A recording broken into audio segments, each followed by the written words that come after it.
نحمده ونصلي ونسلم على سيدنا ومولانا محمد رسوله النبي الأمين المكين الحنين الكريم الرؤوف الرحيم. أما بعد فأعوذ بالله من الشيطان الرجيم. بسم الله الرحمن الرحيم. انما وليكم الله ورسوله والذين آمنوا. صدق اللہ مولانا العظیم. معزز ناظرین اکرام، اللہ جل مجدہ کا شکر ہے جس کی توفیق سے ہم ایک بڑے اہم موضوع پر بات کرنے جا رہے ہیں. تو چونکہ موضوع اہم ہے تو میں بلا تمہید یہ خطاب کے دوران ہی، درس کے دوران ہی پتہ چل جائے گا کہ یہ موضوع کس تناظر میں نے ریکارڈ کیا آپ کے لیے. یہاں اللہ رب العزت نے ولایت کا ذکر کیا ہے. فرمایا سورہ المائدہ کی آیت نمبر 55، انما ولیکم اللہ، بے شک تمہارا ولی اللہ ہے، ورسولہ، اور اس کا رسول ہے صلی اللہ علیہ وآلہ وسلم، والذین آمنوا، اور وہ لوگ جو ایمان لائے. اب یہاں پہ اللہ رب العزت نے اپنے ساتھ دو ہستیوں کا تذکرہ کیا. ایک تو اللہ رب العزت کی ذات پاک خود ہے، اور دوسروں کو جو ولی کہا تو ان میں پہلی ہستی اللہ کے بعد رسول پاک صلی اللہ علیہ وآلہ وسلم ہے. اور اس کے ساتھ تیسرا ایک اور گروہ جوڑا. وہ کون ہے؟ وہ فرمایا والذین آمنوا، وہ لوگ جو ایمان لائے. اب لفظ ولی کی تشریح اور توضیح کرنے سے پہلے آپ یہ سمجھیں کہ اللہ رب العزت نے یہاں پہ اپنے ساتھ دو ہستیوں کا ذکر کیا، اپنے رسول کا اور ایمان والوں کا. اور تینوں ہستیاں، اللہ رب العزت، اللہ کا رسول اور ایمان والے، ذکر تین ہستیوں کا کیا. مگر جو لفظ ولی ہے، ولی ان تینوں کے لیے مشترک رکھا. اللہ نے اپنے لیے بھی وہی لفظ ایک ہی رکھا. پوری اس آیت کے حصے میں اپنے لیے، اپنے رسول کے لیے اور ایمان والوں کے لیے، مومنوں کے لیے جو لفظ دیا ولایت کا، وہ صرف ایک دیا. یہ نہیں کہا بھی اب اپنے ساتھ بھی لفظ ولی لگایا، یہ نہیں کیا کہ اپنے ساتھ بھی ولی کا لفظ لگایا، اپنے رسول کے ساتھ بھی لگایا اور ایمان والوں کے ساتھ بھی لگایا. نہیں، ولی لفظ پہلے ذکر کر دیا. فرمایا اللہ بھی ولی، ورسولہ، اس کے رسول بھی ولی، والذین آمنوا، ہستیوں تین کا ذکر کیا، اپنا ذکر کیا، اپنے رسول کا ذکر کیا، اور ساتھ ایمان والوں کا ذکر کیا. اور ان تینوں کے لیے لفظ جو ولی لگایا وہ ایک دفعہ استعمال کیا. تینوں کے لیے ولی کے لفظ کو مشترک کر دیا. اس کا مطلب یہ ہے کہ تینوں کے لیے لفظ ولی کو مشترک کرنے کا مطلب یہ ہے کہ جو ولایت کا درجہ اللہ رب العزت نے اپنے لیے رکھا، وہ اپنے رسول کے لیے بھی رکھا، وہ اور ایمان والوں کے لیے بھی رکھا. اب اس کا مطلب کیا ہے؟ مطلب یہ ہے کہ اللہ کی جو اپنی لفظ ولی اپنے لیے استعمال کیا تو وہ اللہ کی ولایت از خود ہے. اللہ نے ولایت کسی سے حاصل نہیں کی، کسی سے حاصل نہیں کی، کیونکہ اللہ وحدہ لا شریک ہے، وہ قادر مطلق ہے۔ اور جب یہی ایک لفظ اپنے رسول کے لیے استعمال کیا تو اس کا مطلب ہے اللہ کا رسول بھی ولی، مگر رسول اللہ ولی ہونے میں اللہ رب العزت کی عطا سے ہیں۔ اور پھر فرمایا والذین آمنوا، ایمان والے وہ بھی ولی، اور جو ایمان والے ہیں وہ بھی ولی اللہ کی عطا سے ہیں۔ اللہ کا ولی ہونا اس کی ذاتی صفت ہے، رسول اللہ کا اور صاحب ایمان مومنین کا ولی ہونا یہ اللہ کی عطا سے ہے۔ اب آ جائیں ولی کا معنی کیا ہے۔ ولی کا معنی کئی معنی ہے، مگر جو میں خاص معروف معنی ہے وہ لیتا ہوں۔ ولی کا معنی ہے مددگار، مدد کرنے والا۔ آپ کو بات سمجھ آ رہی ہے؟ ولی کا معنی ہے مددگار، مدد کرنے والا، مشکلوں کو حل کرنے والا، مشکل کشا، ہیلپ کرنے والا، مطلب ہیلپر، وکیل، مدد، کام بنانے والا، مشکلات کو حل کرنے والا، مشکل کشائی فرمانے والا، یہ معنی ہے ولی کا۔ اب کیا مطلب؟ انما ولیکم اللہ، اللہ بھی مددگار، اللہ مشکلیں حل کرنے والا، مشکل کشائی کرنے والا، مدد کرنے والا، ورسولہ، اس کا رسول بھی ولی، وہ بھی مددگار، آقا علیہ الصلوۃ والسلام بھی مددگار، کیونکہ ولی جو ہوئے وہ بھی مددگار، حضور بھی مشکلیں حل کرنے والے۔ آگے تیسرا سٹیپ والذین آمنوا، اور جو ایمان لائے وہ بھی مشکلوں کو حل کرنے والے، مدد کرنے والے، مشکل کشائی کرنے والے۔ یہ مطلب ہے لفظ ولی کو مشترک لانے کا تینوں کے لیے۔ اب کیا مطلب؟ مطلب یہ ہوا جو مدد اللہ کر سکتا ہے، جو مدد اللہ کرتا ہے وہی رسول بھی مدد وہی کرتا ہے، اور جو ایمان والے ہیں وہ بھی وہی مدد کرتے ہیں۔ تینوں کو مدد کرنے میں مشترک کر دیا۔ اگر مدد علیحدہ علیحدہ جدا جدا ہوتی تو یہ جو لفظ ولی لایا اللہ رب العزت نے، یہ رسول کے لیے علیحدہ لاتا اور مومنین کے لیے علیحدہ لاتا، نہیں۔ مطلب یہ ہے کہ ولی کو مشترک پہلے رکھا، مددگار کو وہی اپنی ذات کے لیے استعمال کیا۔ وہی مدد اللہ جو خود اللہ کرتا ہے، اب اس کے رسول بھی وہی مدد کرتے ہیں، وہی ایمان والے بھی مدد کرتے ہیں۔ تو مدد کرنے میں، مشکلیں حل کرنے میں، آسانیاں پیدا کرنے میں تینوں ہستیاں ایک درجے میں، ایک کیٹیگری میں، ایک جگہ پہ کھڑی ہیں۔ مگر فرق صرف وہی ہے کہ اللہ کی مدد جو ہے وہ از خود ہے، اللہ مدد دینے والا ہے اپنی ذاتی کیپیسٹی میں، ذاتی کیپیسٹی میں اللہ مدد کرنے والا ہے، وہی مدد اس کا رسول کرتا ہے۔ اب فرق کیا ہے اللہ کی مدد میں اور اس کے رسول کی مدد میں؟ فرق یہ ہے کہ اللہ اپنی ذاتی کیپیسٹی میں مدد کرتا ہے، وہ کسی سے مدد حاصل کر کے مدد نہیں کرتا، وہ آج خود مدد کا مالک ہے، وہ مدد اس کی ذاتی عطا ہے۔ اور وَرَسُولُهُ، رسول مدد بھی وہی کرتا ہے جو اللہ کرتا ہے، مگر رسول اللہ صلی اللہ علیہ وسلم کی مدد وہ ہے، وہ اللہ کی عطا سے ہے۔ اور اسی طرح مومنین والذین آمنوا، جو مومن ہیں وہ بھی اللہ کی عطا سے مدد کرتے ہیں، اپنی ذاتی کیپیسٹی میں نہیں کرتے۔ تو مدد میں مشترک کر دیا، ولایت میں مشترک کر دیا، مشکل کشائی میں مشترک کر دیا۔ یہ اس آیت کا ایک اسپیکٹ، ایک معنی ہے تشریحی۔ اب سوال پیدا ہوتا ہے کہ یہ مدد کب تک کر سکتے ہیں؟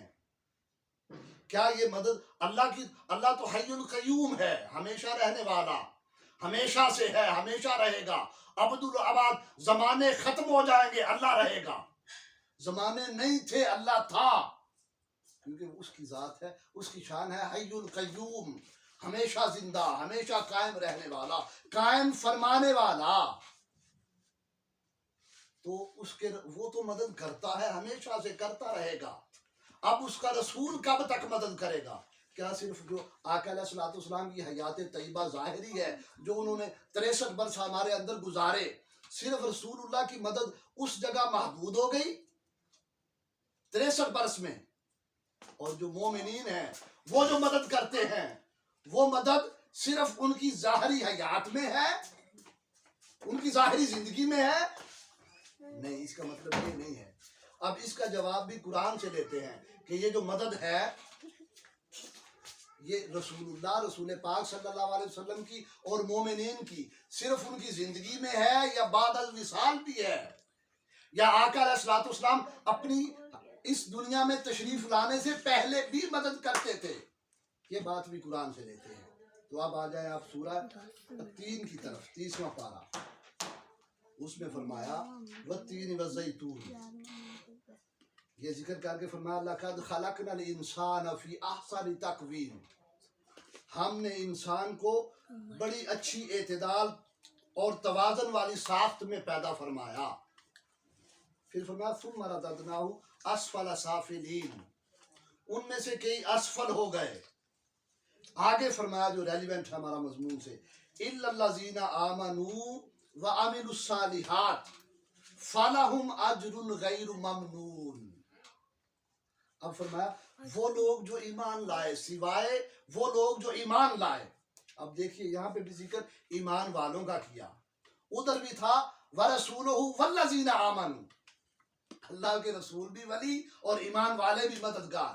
اب ادھر بھی لفظ آ گیا الا الذین آمنوا, وہ لوگ جو ایمان لائے, وعملوا الصالحات, اور نیک عمل کرتے رہے,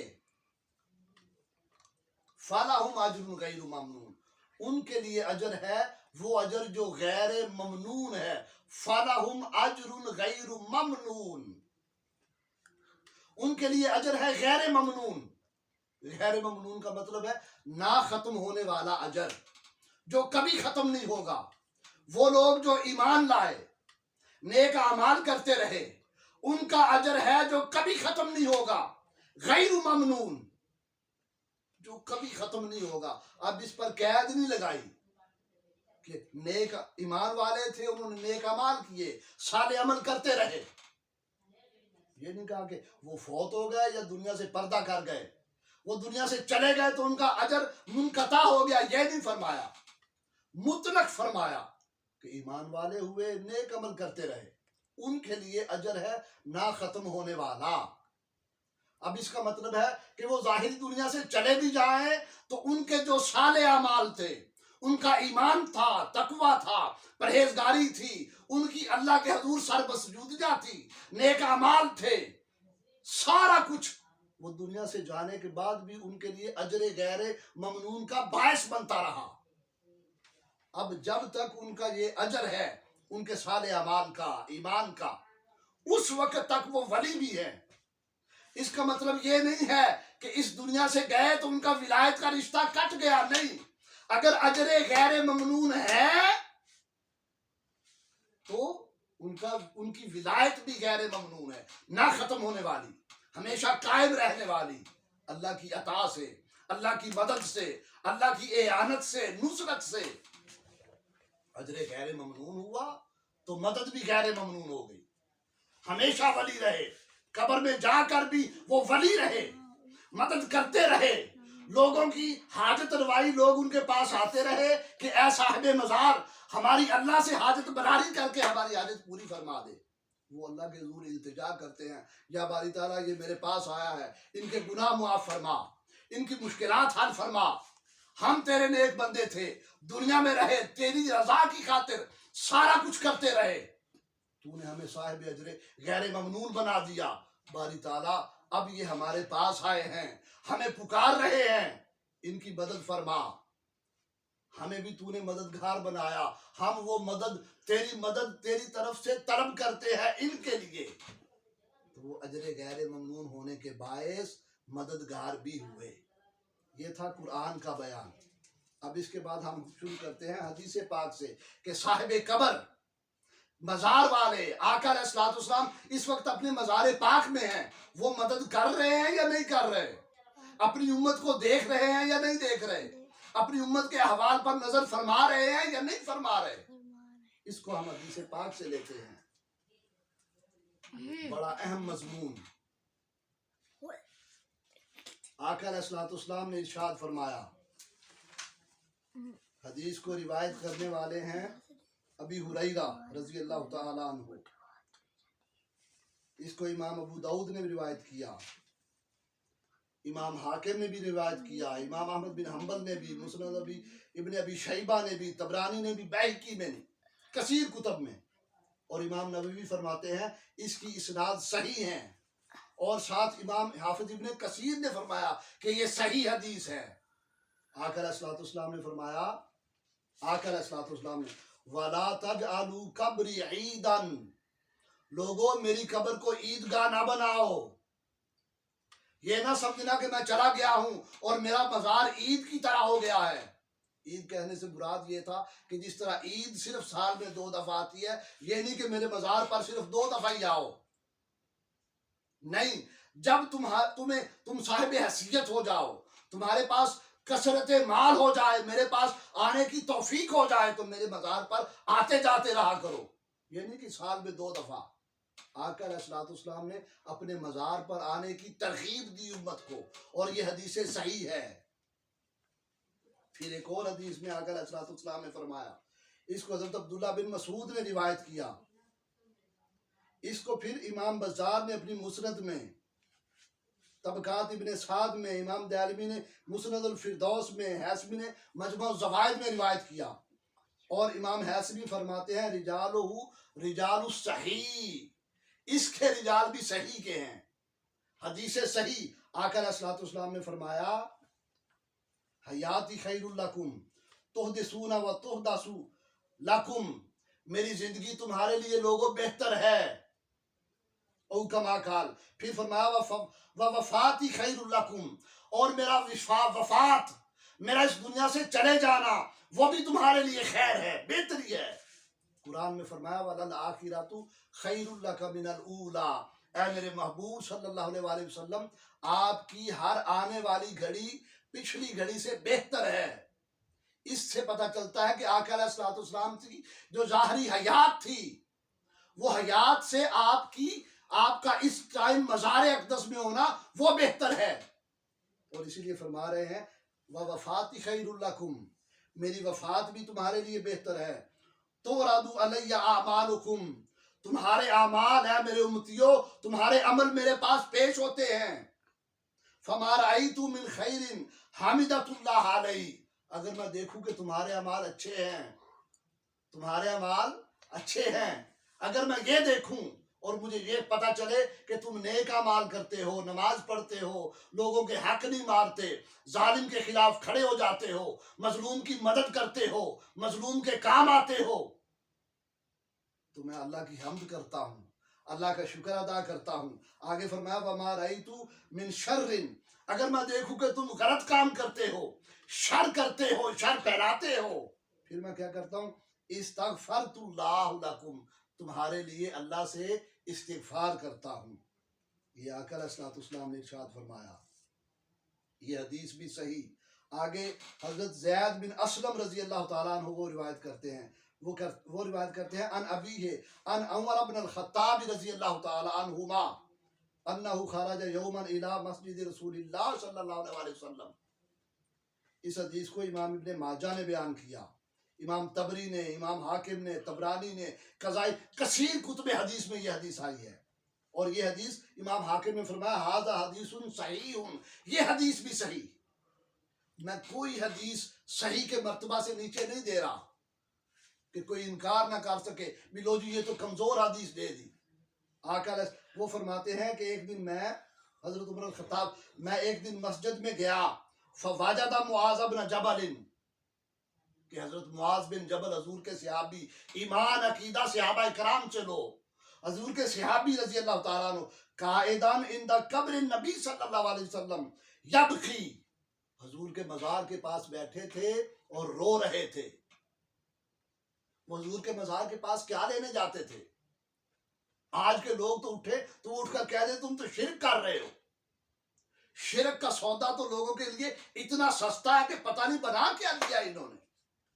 آقا علیہ الصلوۃ والسلام اپنی امت کو شرک سے پاک کرنے کی خوشخبری سنا گئے، اور آج ہاتھ بندہ اٹھتا ہے، کوئی عام تھوڑا سا گناہ بھی ہو جائے تو کہتے ہیں شرک ہو گیا معاذ اللہ استغفر اللہ۔ یہ صحابہ کرام حضور کے مزار پر کیا کرتے تھے؟ جا کر بیٹھے ہی نہیں معاذ بن جبل، فرمایا قبر یب کی رو رہے تھے، اب رو کر کچھ عرضی کر رہے ہوں گے نا، یا رسول اللہ یہ مدد کر دیں، یا رسول اللہ یہ کہہ دیں۔ یہ حدیث بھی صحیح۔ آگے پھر بڑی اہم حدیث، اس کو روایت کیا ہے حضرت عبداللہ بن مبارک رضی اللہ تعالیٰ عنہ نے، اور اس کو روایت کتاب امام احمد بن حنبل نے اپنی کتاب الزہد میں روایت کیا۔ وہ فرماتے ہیں کہ ان امرأۃ قالت لعائشہ، ایک عورت آئی حضرت ام المومنین حضرت عائشہ صدیقہ رضی اللہ تعالیٰ عنہ کے پاس، اور آ کر انہوں نے عرض کیا اکشف لی عن قبر رسول اللہ صلی اللہ علیہ وسلم، اے ام المومنین میرے لیے آقا علیہ الصلوۃ والسلام کی مزار پاک کا دروازہ تو کھول دیں۔ حضرت عائشہ صدیقہ فرماتی ہے فکشفت لہا، میں نے کھول دیا۔ اب وہ عورت آئی خاتون، حضرت عائشہ صدیقہ سے عرض کی۔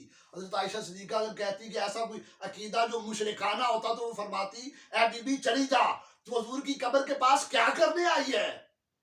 یہ تو شرک ہو جائے گا، یہ تو بدعت ہو جائے گی معاذ اللہ استغفر اللہ۔ نہیں، عائشہ صدیقہ کو پتا تھا یہ عقیدہ حق ہے، آقا کے مزار پر آنا، صالحین کے مزار پر جانا، اللہ کے ولیوں کے مزار پر جانا، یہ عقیدہ حق ہے، شرک نہیں ہے۔ فکاشفت لہا، حضرت عائشہ صدیقہ نے اس عورت کے لیے دروازہ کھول دیا۔ کھولا تو کیا ہوا؟ فبکت، وہ حضور کے قبر انور کے پاس چلی گئی اور اس نے رونا شروع کر دیا، اور اتنا روتی رہی، اتنا رو کر کچھ اپنے گناہوں کی یا کسی وجہ سے کوئی دکھ حضور کو سناتی ہوگی، حضور کے فراق میں روتی ہوگی، حضور کی جدائی میں روتی ہوگی، کوئی پریشانی کوئی مصیبت کا حل آقا علیہ الصلوۃ والسلام کی بارگاہ میں عرضی کرتی ہوگی نا، اتنا روئی۔ حضرت عائشہ صدیقہ فرماتی ہیں حتی ماتت، حتیٰ کہ اس عورت کا روتے روتے وصال ہو گیا۔ پھر اگلی حدیث پاک، بڑی اہم حدیث پاک یہ جو دے رہا ہوں، اور یہ حدیث بھی صحیح ہے۔ اس کو امام احمد بن حنبل نے روایت کیا۔ امام احمد بن حنبل امام بخاری کے استاد ہیں۔ امام حاکم نے روایت کیا، امام طبرانی نے اپنی موجم الکبیر میں روایت کیا، موجم الاوسط میں روایت کیا، تاریخ مدینہ اور دمشق میں اس حدیث کو لائے، شفاء السقام میں امام حیثمی نے، امام ہندی نے کنز الایمان، کثیر کتب حدیث، اور حدیث صحیح۔ امام حاکم رضی اللہ تعالیٰ عنہ نے فرمایا ھذا حدیث صحیح الاسناد، اس حدیث کی بھی اسناد صحیح ہے۔ میں نے کہا میں کوئی کمزور حدیث نہیں دے رہا۔ اس کو روایت کرنے والے حضرت ابی صالح علیہ السلام ورضی اللہ تعالیٰ عنہ، اقبل مروان یوم فوجد رجلا وادعا وجہہ علی قبر، مروان مدینہ کا گورنر تھا، وہ ایک دفعہ مدینہ شریف میں آ کر گشت کر رہا تھا، تو اس نے ایک شخص کو دیکھا، کوئی شخص تھا فوجد رجلا، ایک شخص کو پایا وادعا وجہہ علی قبر، کہ وہ حضور کے قبر انور پر اپنا چہرہ رکھے ہوئے تھا۔ اب آج کے من گھڑت عقیدے والے دیکھتے تو وہ کہتے یہ تو سجدہ کر رہا ہے، اس نے تو شرک کر دیا، حد ہی پار کر دی معاذ اللہ۔ مروان نے یہ دیکھا کہ ایک شخص ہے وہ حضور کے مزار اقدس پر اپنا چہرہ مبارک رکھ کے لیٹا ہوا ہے، اس کو پتہ نہیں تھا کون ہے۔ فقال، اس نے کہا اتدری ما تصنع، اے فلاں شخص تو جانتا ہے کہ تو کیا کر رہا ہے؟ تجھے پتہ نہیں ہے؟ اس کو پتہ نہیں تھا۔ فاقبل علیہ فاذا هو ابو ایوب، جب اس نے مروان نے یہ کہا نا کہ اے بندے تو کون ہے، یہ کیا کر رہا ہے، اسے اس وقت تک پتہ نہیں تھا۔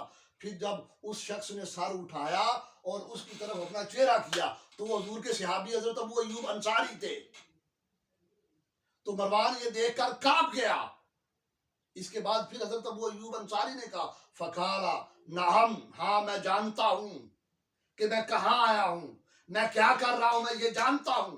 آگے لفظ بولے جئت رسول اللہ صلی اللہ علیہ وسلم، میں رسول پاک صلی اللہ علیہ وسلم کے پاس آیا ہوں، ولم آت الحجر، کسی پتھر کے پاس نہیں آیا، میں کس کے پاس آیا ہوں؟ رسول پاک کے پاس۔ کسی پتھر کے پاس نہیں آیا. وفی روایت ولل خدر, روشنی کے پاس آیا ہوں, کسی اندھیرے کے پاس نہیں آیا. اس کا مطلب ہے صحابہ کرام کا یہ عقیدہ تھا. وہ حضور کے قبر انور پر جاتے, جا کر اپنا سر جھکاتے, اپنا چہرہ حضور کی مزار اقدس پر رکھ دیتے اور کہتے میں پتھر کے پاس نہیں آیا. حضور پتھر کہنے سے مراد یہ تھا کہ حضور پتھر نہیں ہو گئے, یا معاذ اللہ حضور کا جسم اقدس سلامت یہ نہیں ہے کہ نہیں رہا. حضور میری حاجتیں سنتے ہیں, میری مراد سنتے ہیں, ہماری دستگیری فرماتے ہیں, ہمارے لیے غوثیت اللہ کے ساتھ, اللہ سے ہمیں مدد لے کر دیتے ہیں. یہ مطلب تھا. ایک اور بڑی اہم حدیث آگے, اس کو روایت کرنے والے امام ابن ابی شیبہ, امام بہقی نے اپنی کتاب میں روایت کیا, امام حافظ ابن کثیر نے روایت کیا اور انہوں نے کہا اسنادہ صحیح. امام عسقلانی نے اس کو روایت کیا, رواہ ابن ابی شیبہ باسناد صحیح. امام عسقلانی, ابن حجر عسقلانی نے کہا کہ جو ابن ابی شیبہ کی روایت ہے, وہ یہ جو روایت دے رہا ہوں یہ صحیح حدیث کی روایت ہے. عن مالک ابن دار, حضرت مالک دار رضی اللہ تعالیٰ عنہ روایت کرتے ہیں کہ حضرت عمر بن الخطاب کے زمانے میں قحط سالی عام الرماد ہو گیا اور شدید قحط سالی ہوئی. کیا ہوا؟ فجاء رجل الى قبر النبی صلی اللہ علیہ وسلم, ایک آدمی حضور کی قبر انور کے پاس آ گیا. فقالا یا رسول اللہ, اب آیا حضور کی قبر انور کے پاس ہے اور قبر انور کے پاس آ کر کہہ رہا ہے یا رسول اللہ. اب پچھلے دنوں کوئی ویڈیو اپلوڈ ہوئی تو اس میں یا معین الدین کہا گیا, تو کہا یہ شرک ہو گیا معاذ اللہ, یہ کیا ہو رہا؟ تو یہ حضور کے صحابی کہہ رہے ہیں یا رسول اللہ استسقِ لأمتک فإنہم قد ہلکوا, یا رسول اللہ اپنے امت کے لیے پانی طلب کیجئے, وہ ہلاک ہو رہے ہیں. سرابی مانگیں یا رسول اللہ, سرابی طلب کریں. تو کیا ہوا؟ آقا علیہ الصلوۃ والسلام اس شخص کے خواب میں, وہ چلا گیا سویا, اس کے خواب میں آ گئے اور خواب میں آ کر کہا فقیل لہ ائت عمر, عمر کے پاس جاؤ, فاقرہ السلام, اسے میرا سلام کہنا. اس نے حضور کو یا رسول اللہ کہا, حضور نے مدد سنی, اس کے خواب میں جواب دیا کہ عمر کے پاس جاؤ, عمر کو میرا سلام کہنا. وَأَخْبِرْهُ أَنَّكُمْ مُسْقَيُّونَ وَقِيلَ لَهُ, اسے میرا سلام کو کہ کہو تم شراب کیے جاؤ گے. علیک الکیس وَقُلْ لَهُ علیک الکیس علیک الکیس, اے عمر تم شراب کیے جاؤ گے, شراب کیے جاؤ گے. آگے حضرت عمر فاروق کی سیکیورٹی کی خبر دی تو اس شخص نے جا کر عمر فاروق سے عرض کی اور کہا کہ آقا علیہ الصلوۃ والسلام فرماتے ہیں کہ اے عمر فاروق آپ اپنے سیکیورٹی بڑھا دے, لوگ آپ کی جان کے دشمن ہیں.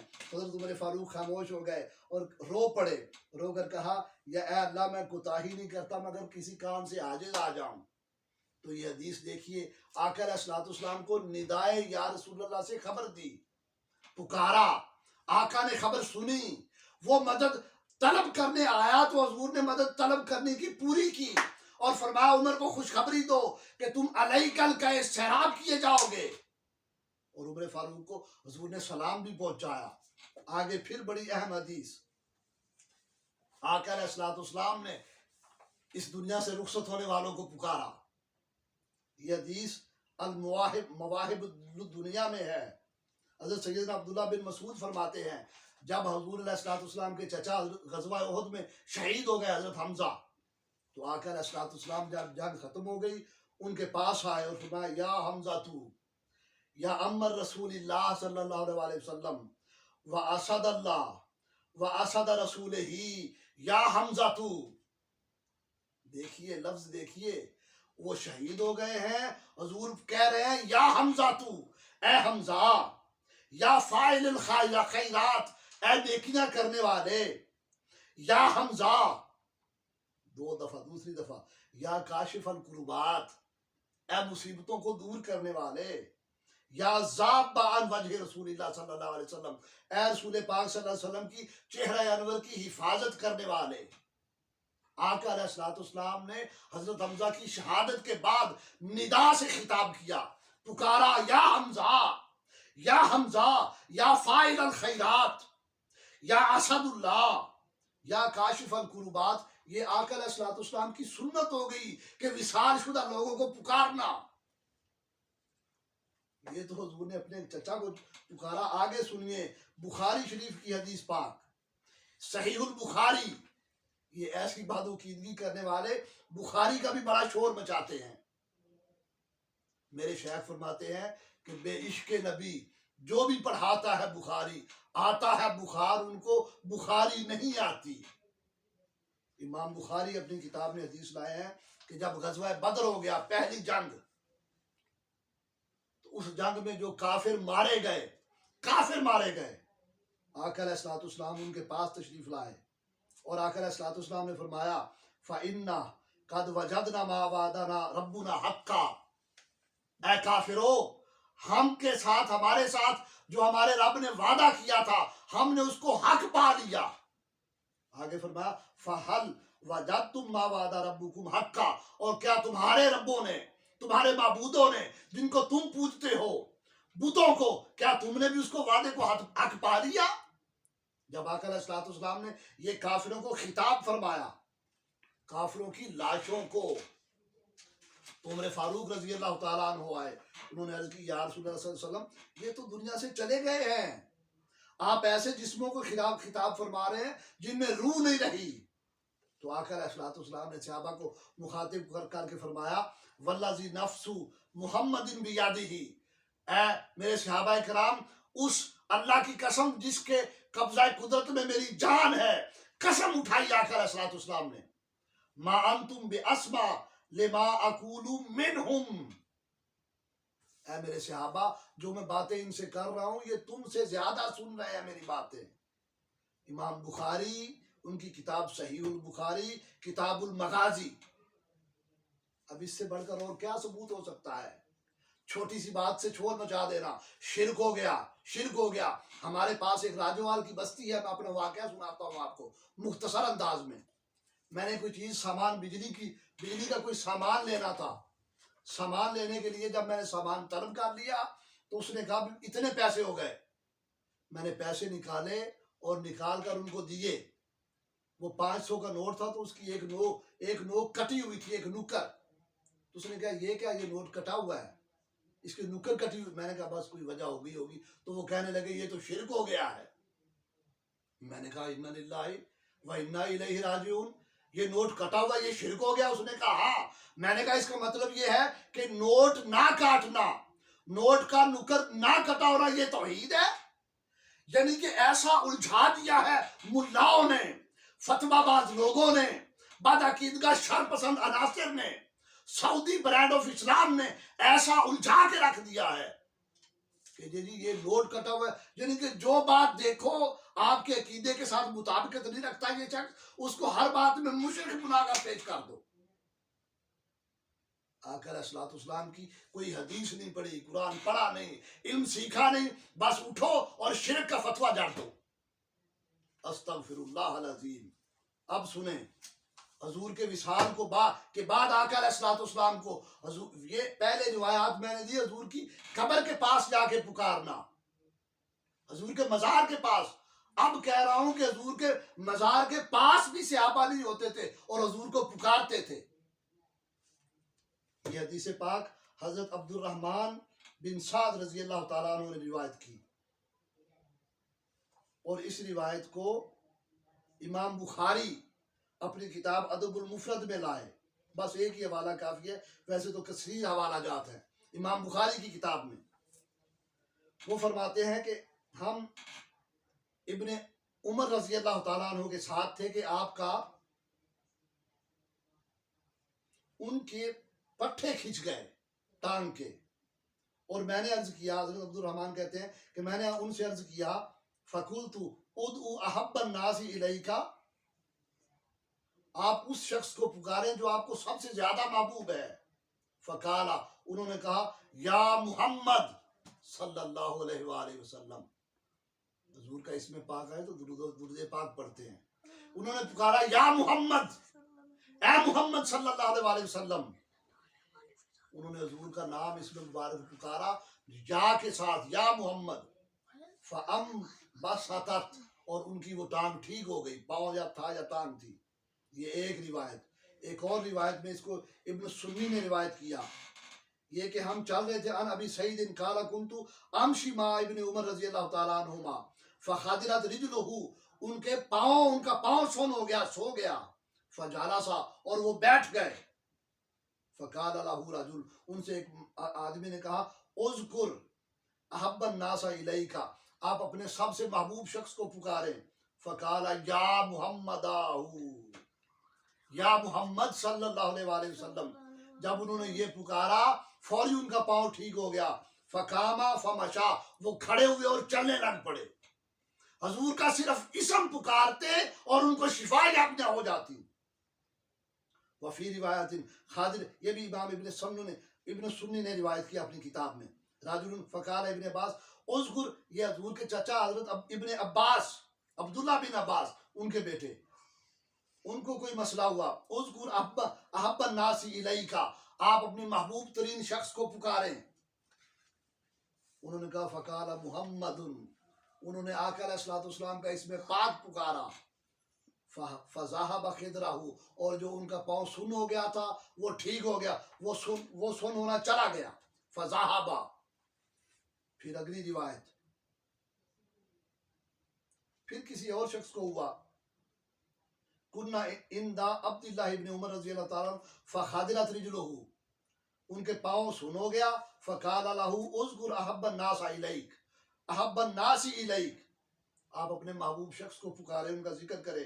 فقال یا محمد، یا محمد صلی اللہ علیہ وآلہ وسلم. فقال، انہوں نے جب حضور کا نام پکارا یا محمد کہہ کے، یا محمد کہہ کے، فقال فقام فکأنما نشط من عقال، وہ فرماتے ہیں جب انہوں نے حضور کا نام پکارا تو وہ یوں اٹھ کے کھڑے ہو گئے جیسے گویا کوئی بندھی ہوئی رسی سے آزاد ہو کر اٹھ کر کھڑا ہو جاتا ہے اور دوڑنے لگ جاتا ہے. یہ روایت میں نے دی. آقا علیہ الصلوۃ والسلام کے وصال کے بعد حضور کو حضور کی قبر انور سے دور بیٹھ کر پکارنا اور اپنی مشکلات کو حل کروانا، اور وہ پکارتے اور مشکلات حل بھی ہو جاتی. اب اگلی روایت، جب آقا علیہ الصلوۃ والسلام کا وصال ہو گیا تو مسیلمہ کذاب، جس کے خلاف یمامہ میں جنگ ہوئی، جنگ یمامہ، اس کے کمانڈر ان چیف حضرت خالد بن ولید رضی اللہ تعالیٰ عنہ، انہوں نے اپنے لشکر میں کھڑے ہو کے اپنے مخالفین کو دعوت مبازرت دی اور کھڑے ہو کر کہا، انا ابن ولید العود و انا ابن عامر و زید، میں فلاں فلاں کا بیٹا ہوں. ثم نادى بشعار المسلمین، پھر انہوں نے اس شعار سے پکارا جو مسلمانوں کا طریقہ تھا. شعار المسلمین، مسلمانوں کا طریقہ تھا. طریقہ کیا تھا؟ وَكَانَ شِعَارُهُمْ يَوْمَئِذٍ، ان کا ان دنوں طریقہ یہ ہوتا تھا کہ یا محمد آہو، انہوں نے اپنے جنگ کے دوران آقا علیہ الصلوۃ والسلام کو ندا سے پکارا، یا محمد آہو صلی اللہ علیہ وآلہ وسلم. تو آقا علیہ الصلوۃ والسلام کو پکارنا ندا سے، یہ صحابہ کرام کی سنت. لوگوں عقیدہ صحابہ کرام سے لو، اپنے پاس سے گڑتلو عقیدے نہ بناؤ. کوئی بات فقہی مسئلہ ہو، کوئی عام فسق کا معاملہ ہو، کوئی بندہ فاسق ہو، تم اٹھا کے فوری اس پر شرک کے فتوے ڈال دیتے ہو. آپ کو یہ اتھارٹی کس نے دی ہے؟ رسول پاک کے صحابہ، آقا علیہ الصلوۃ والسلام کے صحابہ کرام سے دین لو. وہ آقا کو پکارتے، حضور کے مزار پاک پر اپنا چہرہ رکھ کے مدد طلب کرتے، جنگوں میں مدد طلب کرتے. ان کو کوئی بیماری چھوٹی سے چھوٹی یا بڑی سے بڑی لاحق ہو جاتی تو آقا کو پکارتے، وہ ان کا مرض حل ہو جاتا. امام غزالی رضی اللہ تعالیٰ عنہ اپنی کتاب احیاء علوم الدین میں فرماتے ہیں کہ ہر وہ شخص جس کی زیارت سے برکت حاصل اس کی زندگی میں کی جا سکے، وفات کے بعد بھی اس کی زیارت سے برکت حاصل کی جا سکتی ہے. ادھر کوئی مزار پر جا کر کچھ کہہ دے تو تم شرک کے فتوے جڑ دو، تم امام غزالی سے بھی بڑھ کر عالم آ گئے ہو. یہ روایات آقا علیہ الصلوۃ والسلام کی ثابت کرتی ہیں کہ صاحب مزار کو پکارنا، ان سے مدد طلب کرنا، صحابہ کرام کا عقیدہ یہ تھا، صحابہ کرام کا عقیدہ یہ تھا، تو صحابہ کرام نے دین آقا علیہ الصلوۃ والسلام سے لیا تھا۔ اب یہ لوگ جو ایسی چیزوں پر شرک کے فتوے جار دیتے ہیں، ان لوگوں کو امام ابن تیمیہ کی بات بڑی سوٹ کرتی ہے۔ اب امام ابن تیمیہ سے لے لیں، امام ابن تیمیہ کی کتاب ہے التوسل والوسیلہ، اس کتاب میں انہوں نے ایک روایت نقل کی ہے۔ وہ کہتے ہیں کہ ایک شخص عبد المالک بن سعید ابن ابجز کے پاس آیا، عبد المالک نے اس کے پیٹ کو دبایا اور کہا کہ تمہیں تو بیماری ہے، تمہارے پیٹ کے اندر دبیلا پھوڑا، اب یہ ابن تیمیہ کی کتاب سے دے رہا ہوں آپ کو، دبیلا پھوڑا ہے جو پیٹ کے اندر نکلتا ہے اور اکثر مریض کو ہلاک کر دیتا ہے۔ کہتے ہیں وہ شخص واپس ہوا اور اس نے کھڑے ہو کر کہا 3 دفعہ اللہ اللہ اللہ، اے اللہ میں تیرے سوا کسی کو شریک نہیں رکھتا، میں اللہ آپ سے سوال کرتا ہوں۔ پھر فرمایا آپ سے سوال کرنے کے بعد میں آپ کی طرف نبی محمد صلی اللہ علیہ وسلم، نبی رحمت صلی اللہ علیہ وسلم کے وسیلے سے متوجہ ہوتا ہوں۔ یا محمد انی اتوجہ بکا الیہ ربی کا و ربی یرحمنی مما بی، یا رسول اللہ صلی اللہ علیہ وسلم میں آپ کے وسیلے سے آپ کے اور اپنے رب کی طرف سے متوجہ ہوتا ہوں، میری بیماری میں مجھ پر رحم فرمائیں۔ تو وہ کہتے ہیں کہ وہ یہ دعا مانگ کے واپس مڑا اور اسی عبد الملک کے پاس گیا، اس نے دوبارہ پیٹ کو دبایا اور دبایا تو اس نے کہا تمہیں تو کوئی بیماری نہیں ہے۔ یہ روایت کرنے کے بعد امام ابن تیمیہ پھر لکھتے ہیں میں کہتا ہوں یہ اور اس جیسی دیگر دعائیں اسلاف سے، سلف لوگوں سے مقبول ہیں اور ان سے منقول ہیں۔ یہ امام ابن تیمیہ کا موقف۔ ایک اور بڑا اہم موقف امام ابن تیمیہ، وہ کہتے ہیں کہ آقا علیہ الصلوۃ والسلام کی اتباع کرنا اور آپ پر ایمان کی وجہ سے یہ توسل ہر ایک پر ہر حال میں ظاہراً اور باطناً، اور آپ کی حیات میں اور آپ کے وصال فرما جانے کے بعد آپ کی موجودگی میں اور آپ کی غیر حاضری میں توسل کرنا فرض ہے۔ دیکھیے پہلا درجہ فرض، پھر واجب، پھر سنت مؤکدہ، پھر غیر مؤکدہ، پھر مستحب، پھر مباح۔ سب سے درجہ نچلا درجہ نہیں، سب سے اوپر کا درجہ امام ابن تیمیہ، جو عام غیر مقلدین کے درسوں میں پڑھے جاتے ہیں، جن کو پڑھا جاتا ہے، وہ کہتے ہیں کہ آپ کی اتباع کرنا اور آپ پر ایمان لانا اور ایمان کی وجہ سے آپ پر توسل کرنا، ہر ایک پر ہر حال میں ظاہر اور باطن، ہر ایک پر ہر حال میں ظاہر بھی باطن بھی، اور آپ کی حیات میں، آپ کی وفات کے بعد، آپ کی ظاہری موجودگی میں اور غیبت میں توسل کرنا، وسیلہ کرنا، حضور کا وسیلہ اللہ کی بارگاہ میں پیش کرنا فرض ہے۔ اور حجت قائم ہونے کے بعد کسی بھی حال میں کسی بھی فرد بشر سے آپ صلی اللہ علیہ وسلم پر ایمان اور اطاعت کی وجہ سے کسی بھی عذر کی وجہ سے ساکت نہیں ہوتا توسل۔ یہ انہوں نے بیان کیا امام ابن تیمیہ نے۔ اب امام ابن کثیر کا حوالہ لے لیں۔ امام ابن کثیر امام ابن تیمیہ کے شاگرد ہیں، جلیل القدر شاگرد۔ وہ اپنی کتاب بدایہ و نہایہ میں لکھتے ہیں کہ آقا علیہ الصلوۃ والسلام کا توسل حضور کے ولادت سے بھی قبل کیا جاتا۔ وہ لکھتے ہیں اپنی کتاب البدایہ و نہایہ میں، کہتے ہیں کہ حضرت آدم علیہ الصلوۃ والسلام حضور نبی اکرم صلی اللہ علیہ وسلم کو وسیلہ بنانے کا ذکر کیا، اور ذکر کرنے کے بعد انہوں نے اس روایت کو موضوع نہیں کہا، من گھڑت نہیں کہا۔ امام ابن کثیر نے اپنی پھر کتاب البدایہ و نہایہ میں ایک آدمی کا واقعہ بیان کیا جو میں نے پہلے بیان کر دیا، عمر فاروق کے زمانے میں قحط کا دور جو تھا، اس واقعے کو بھی بیان کیا، اور حضور کی قبر انور پر آ کر بارش کی دعا مانگی، اور اس روایت کو انہوں نے صحیح کہا۔ جنگ یمامہ میں جو نعرہ یا محمد آہو کا لگاتے تھے، حضرت خالد بن ولید نے لگایا، ان کے لشکر نے لگایا، یہ بھی واقعہ امام ابن کثیر نے اپنی کتاب البدایہ و نہایہ میں روایت کیا۔ امام ابن حجر عسقلانی وہ فرماتے ہیں کہ جو شخص آقا علیہ الصلوۃ والسلام کی قبر انور کے پر توسل کے لیے حاضر ہوا، وہ اس کا توسل مقبول ہو گیا. اسی طرح اشرف علی تھانوی بھی بڑے محبوب عالم ہیں غیر مقلدین کے. وہ لکھتے ہیں کہ آپ صلی اللہ علیہ وسلم کے اجداد میں سب کی پیشانیوں میں آپ کی جلوہ پاشی صاف ظاہر محسوس کی جاتی تھی. آپ کا نور لم یزل حضرت آدم علیہ السلام کی توبہ کا باعث بنا. یہ ان کی کتاب نشر الطیب میں ہے. ان کی حضرت آدم کی توبہ کا باعث حضور کا نور پاک بنا. حضرت نوح علیہ السلام کی کشتی کو پار لگانے کا باعث حضور کا نور بنا. حضرت آدم علیہ السلام کو جو حضرت ابراہیم کو نمرود کی آگ میں ڈال دیا تھا، اس میں بھی آقا علیہ السلام کا نور ساتھ تھا، جس کی وجہ سے وہ محفوظ رہے. یہ بیان کرنے کے بعد پھر وہ شعر لکھتے ہیں.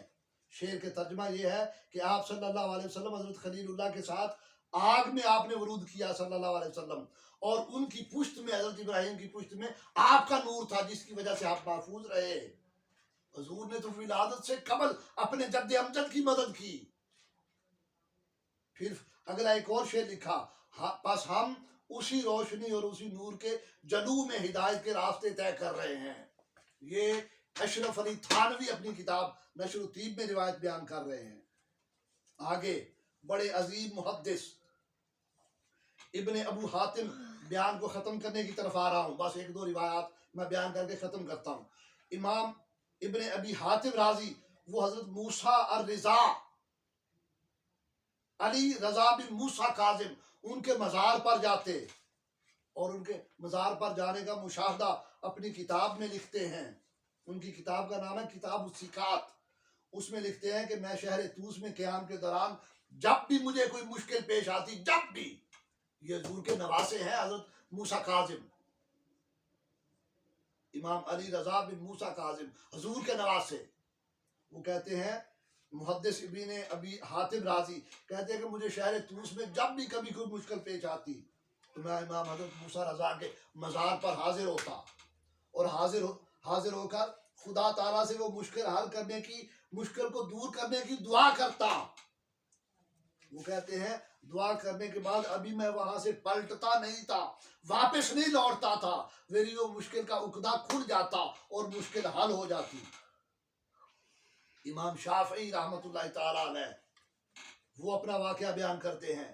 پہلے تھا صحابہ اکرام کی بات، ام المومنین عائشہ صدیقہ کی بات، حضرت ابو ایوب انصاری کی بات، حضرت خالد بن ولید کی بات، آقا علیہ السلام کے جلیل القدر صحابی حضرت عمر فاروق کی بات. اب میں یہ باتیں دے رہا ہوں صحابہ کے بعد کا طبقہ، جو صحابی نہیں ہے، تابعین بھی نہیں ہے. یہ جو والذین آمنوا انما ولیکم اللہ ورسولہ والذین آمنوا، جو تیسری کیٹیگری میں آتے ہیں، والذین ایمان والے بھی ولی. امام شافعی فرماتے ہیں کہ میں حضرت ابو حنیفہ کی ذات سے برکت حاصل کرتا ہوں، امام اعظم ابو حنیفہ، اور روزانہ ان کی قبر پر جاتا ہوں اور ان کی قبر مبارک کی زیارت کرتا ہوں. اور جب بھی مجھے کوئی مشکل پیش آتی ہے، غور کر لیں آپ، یہ امام شافعی کا عقیدہ تھا، امام اعظم ابو حنیفہ کا عقیدہ تھا، امام مالک کا عقیدہ تھا، امام احمد بن حنبل کا، سارے سیاستہ کے محدثین جميع عقیدہ یہی رکھتے تھے. آج عقیدہ کہاں سے نکل پا بھی قبر پر جا کر کوئی بات کر دو تم شرک کے فتوے جاڑ دو. آپ لوگوں نے شرک کی کلاشن کوفے اٹھا رکھی ہے. وہ فرماتے ہیں امام شافعی کہ میں ان کی قبر انور کی زیارت کے لیے آتا ہوں، جب بھی ضرورت اور مجھے کوئی ضرورت یا مشکل پیش آتی ہے تو میں 2 رکعت نماز پڑھ کر ان کی قبر پر آتا ہوں. آپ اندازہ کر لیں، امام شافعی 2 رکعت نماز اللہ کے حضور پڑھتے. کہاں پہ پڑھتے؟ 2 رکعت نماز اللہ کی پڑھ کے پھر امام اعظم ابو حنیفہ کے مزار پر آتے تو 2 رکعت پڑھ کے وہیں پہ دعا مانگ لیتے. مزار پر آنے کی کیا ضرورت ہے؟ وہ زیادہ موحد ہیں یا ہم زیادہ ہیں؟ وہ زیادہ توحید پرست تھے یا ہم زیادہ ہیں؟ 2 رکعت نماز پڑھتے، نماز پڑھنے کے بعد پھر حضرت امام اعظم ابو حنیفہ کی مزار پر آتے اور کھڑے ہو کر اپنی حاجت براری پیش کرتے. اور کہتے ہیں کہ پس میں جب اللہ سے دعا کرتا اپنی حاجت کی امام اعظم ابو حنیفہ کے مزار پر کھڑے ہو کر، پس میں وہاں سے پلٹتا نہیں تھا کہ میری حاجت پوری کر دی جاتی۔ آپ اندازہ کر لیں۔ پھر ولی مدد کرتے، آقا علیہ السلام نے حضرت عمر فاروق اور حضرت علی کو حضرت ویسے کرنی کے پاس بھیجا، جا کر میری امت کی بخشش کی دعا کرے۔ یہ مسلم شریف کی حدیث ہے۔ حضرت علی رضی اللہ تعالیٰ عنہ کو کسی نے کہا، یہ امام احمد بن حنبل نے اپنی مسند میں روایت کیا، حضرت علی کو کسی نے کہا کہ آپ اہل شام اور عراق میں تھے آپ اس وقت، لوگوں نے کہا یا امیر المومنین آپ اہل شام پر لعنت بھیجیں۔ آپ نے فرمایا نہیں، بلکہ میں نے نبی اکرم صلی اللہ علیہ وسلم کو فرماتے ہوئے سنا کہ شام میں 40 ابدال ہوں گے، ان میں سے جب بھی کوئی ایک فوت ہوتا ہے تو اللہ تعالیٰ دوسرے ابدال کو اس جگہ پر مقرر کر دیتا ہے۔ ان ابدال کی وجہ سے اہل شام بارش سے سیراب کیے جاتے ہیں، دشمنوں سے ان کو ابدال کے وسیلے سے فتح دی جاتی ہے، اہل شام سے ان کے وسیلے سے عذاب ٹل جاتا ہے۔ یہ دیکھیے ابدال کے وسیلے اور ان کی وجہ سے ایسا ہونا، اس روایت کے بھی رجال صحیح ہیں۔ حضرت عبداللہ بن مسعود فرماتے ہیں رضی اللہ تعالیٰ عنہ، اس حدیث کو موجم الکبیر میں بیان کیا گیا، مسند ابی یعلا میں بیان کیا گیا، مجمع الزوائد میں کئی کتابیں۔ وہ کہتے ہیں کہ نبی اکرم صلی اللہ علیہ وسلم نے فرمایا جب تم میں سے کسی کی سواری جنگل بیابان میں چھوٹ جائے تو اس کو وہ پکارنا چاہے اور کھڑا ہو کر کہے اے اللہ کے بندو میری مدد کرو، بندہ وہاں ہو یا نہ ہو مگر کھڑا ہو کر کہہ دے اے اللہ کے بندو میری مدد کرو، میری سواری پکڑا دو، میری سواری پکڑا دو۔ آقا علیہ السلام نے فرمایا کیونکہ اللہ کے بہت سے بندے اس زمین میں ہیں کہ وہ اس کو وہ سواری پکڑا دیں گے۔ آقا علیہ السلام آخری حدیث پاک حضور علیہ السلام نے فرمایا، حضرت مصعب بن سعد رضی اللہ تعالیٰ عنہ وہ روایت کرتے ہیں صحیح بخاری کی حدیث پاک، آقا علیہ السلام نے فرمایا کہ کمزور اور ضعیف لوگوں کی وجہ سے اے لوگوں تمہیں نصرت دی جاتی ہے اور تمہیں رزق دیا جاتا ہے۔ تو کمزور اور ضعیف لوگ جو ولایت کے درجوں پر بھی فائز نہیں ہوتے، آقا علیہ السلام نے فرمایا ان کی وجہ سے، ان کے وسیلے سے تم کو رزق دیا جاتا ہے۔ تو عقیدہ لوگوں یہ ہے، عقیدہ حق صحابہ کرام کا عقیدہ تھا، عقیدہ حق آقا علیہ السلام نے عطا کیا۔ آقا علیہ السلام نے شرک کو اپنی 63 برس کی زندگی میں شکست دے دی۔ صحیح بخاری میں حدیث پاک ہے، آقا علیہ السلام نے خطاب فرمایا، حضور نے فرمایا اے میرے صحابہ میں دیکھ رہا ہوں کہ میں نے تمہارے اندر شرک کو ختم کر دیا، مجھے یہ خوف نہیں ہے کہ تم میرے بعد شرک کرو گے، مگر یہ خوف ہے کہ تم میرے بعد دنیا دار ہو جاؤ گے۔ آقا علیہ السلام تو امت کو شرک سے پاک ہونے کی خوشخبری سنا گئے، اور ہم کون ہیں کہ ہم کھڑے ہو کے چھوٹے سے کسی ایسے غلط عمل پر لوگوں کو مشرک بنا دیں اور بدعتی بنا دیں۔ عقیدے صحابہ کرام سے لیں۔ اللہ رب العزت ہمیں آقا علیہ السلام کے ساتھ نسبت اور حضور علیہ السلام کے صحابہ سے نسبت اور ان کے عقیدے میں رنگے رہنے کی توفیق عطا فرمائے اور ان سے منسلک رہنے کی توفیق عطا فرمائے۔ وما علینا الا البلاغ المبین۔